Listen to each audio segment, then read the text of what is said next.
نبی اکرم صلی اللہ علیہ وسلم کی ایک حدیث ہے جس میں رمضان المبارک کے اندر 4 کام کو مسلسل کرنے کی تاکید کی گئی ہے۔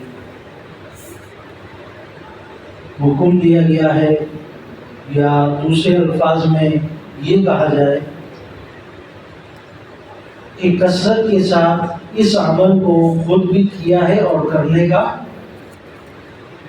صحابہ کو اس پر عمل کرنے کا بھی کہا گیا ہے۔ بہت ہی آسان عمل ہے، اس کے لیے کوئی مستقل وضو کرنا یا کسی جگہ کا انتخاب کرنا یا کسی وقت کا انتخاب کرنا کچھ بھی نہیں۔ بس یہ فرمایا ہے کہ رمضان المبارک آ جائے تو یہ 4 عمل یا 4 کام اپنے اوپر لازم کر لینا اور اس کو کرتے رہنا اپنی زندگی میں۔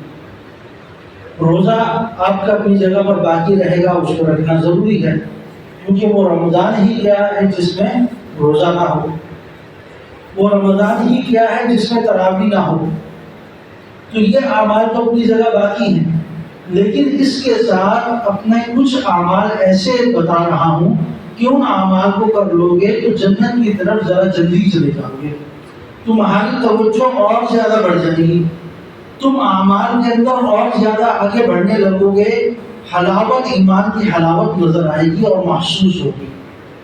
سب سے پہلا عمل کیا ہے کہ اپنی زبان کو لا الہ الا اللہ سے تر رکھنا، بار بار افضل ذکر جس کو لا الہ الا اللہ کہا گیا ہے اس کا ذکر کرتے رہنا۔ شروع میں تھوڑا سا مشکل ہوگا، عادت نہیں ہے، عادت بنانی پڑے گی، آہستہ آہستہ عادت بنائیں گے تو ایک وقت آئے گا کہ آپ کی زبان تو نہیں چل رہی ہوگی لیکن دل بول رہا ہوگا۔ اس کے لیے تھوڑا سا مجاہدہ کرنا ہوگا، تھوڑا سا اپنے آپ کو توجہ دلانی ہوتی ہے۔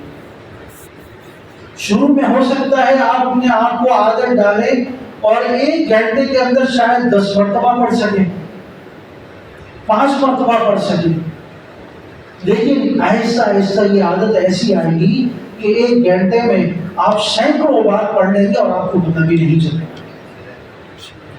جب یہ عادت بن جاتی ہے تو پھر پتہ نہیں چلتا کہ 1 گھنٹے میں میں نے کتنی مرتبہ پڑھ لیا، اور قیامت کے دن جب اٹھیں گے پھر پتہ چلے گا کہ جو میں نے عادت بنا لی تھی لا الہ الا اللہ کو پڑھنے کی، اس کا ثواب مجھے آج کتنا ملے گا۔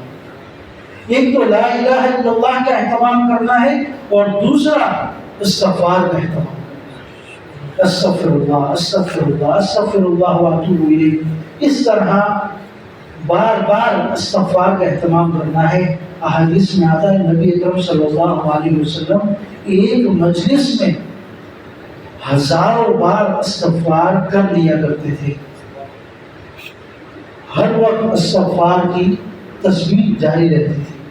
اس سے کیا ہوتا ہے؟ آدمی کو اپنے گناہوں کا علم ہوتا ہے، اللہ کی طرف اس کی توجہ رہتی ہے۔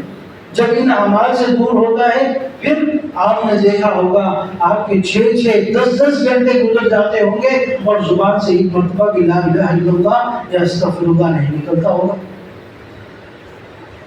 قیامت کے دن آدمی صرف اس وقت سے اپنے اندر عار محسوس کرے گا، ذلت محسوس کرے گا جو بغیر ذکر کے گزر گیا ہوگا، اور ہمارا صبح سے شام تک اتنا وقت اس طرح بیکار گزر جاتا ہے، ہم لایانی بالکل خاموش بیٹھے رہتے۔ اگر ہم نے اپنی زبان کو، اپنے جسم کو اس چیز کا عادی بنایا ہو کہ میں نے ذکر کرنا ہے تو آپ خاموش بھی رہیں گے تو آپ کی زبان ذکر کرتی رہے گی۔ اس کو 1 مرتبہ اپنے اوپر زبردستی نافذ کریں، زبردستی اتاریں، پھر دیکھیں اس کی حلاوت، آپ کی زبان خود بخود چلتی رہے گی۔ اور تیسری چیز کہ اللہ رب العزت سے جنت کو مانگنا ہے، جنت مانگتے رہنا ہے، یا اللہ میرے گناہوں کو معاف کر دے، مجھے جنت عطا کر دے، بار بار جنت مانگتے رہے۔ اور چوتھی چیز بتائی کہ اپنے آپ سے دوزخ کی پناہ مانگتے رہنا، یا اللہ مجھے دوزخ سے بچا لے، یا اللہ مجھے جنت عطا کر دے اور دوزخ سے بچا دے۔ ان 4 باتوں کا اہتمام رمضان المبارک میں خصوصی طور پر کیا جائے۔ اس کے لیے نہ وضو کی ضرورت ہے، نہ مسجد کی ضرورت ہے، نہ مصلی کی ضرورت ہے۔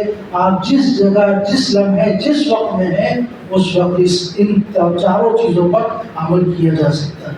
آپ کا وضو نہیں ہے، آپ پھر بھی ذکر اذکار کر سکتے ہیں، استغفار کر سکتے ہیں، اللہ سے جنت طلب کر سکتے ہیں، دوزخ سے پناہ مانگ سکتے ہیں۔ تو یہ مومن کو توجہ دلانے کے لیے ہے، تاکہ اس کا صبح سے شام تک ایک لمحہ بھی غفلت میں نہ گزر جائے۔ وہ ان 4 میں سے کوئی ایک کام میں اپنے آپ کو مشغول رکھے۔ اللہ تعالیٰ عمل کی توفیق دے۔